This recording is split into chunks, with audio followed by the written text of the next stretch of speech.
Kinilala ng pamahalaan ang ilang individual na may natatanging ambag para sa ikabubuti ng lipunan. Mismong si Pangulong Ferdinand R. Marcos Jr.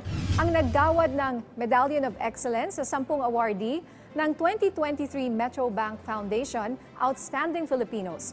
Kabilang sa nakatanggap ng pagkilala ang 4 na guro, 3 sundalo at 3 police officers na nagpakita ng mataas na antas ng kahusayan, integridad at paglilingkod sa bayan.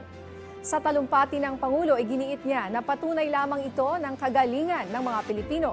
Kinilala rin niya ang kahandaan ng mga awardee na gampanan ang kanilang tungkulin ng higit pa sa hinihingi sa kanila.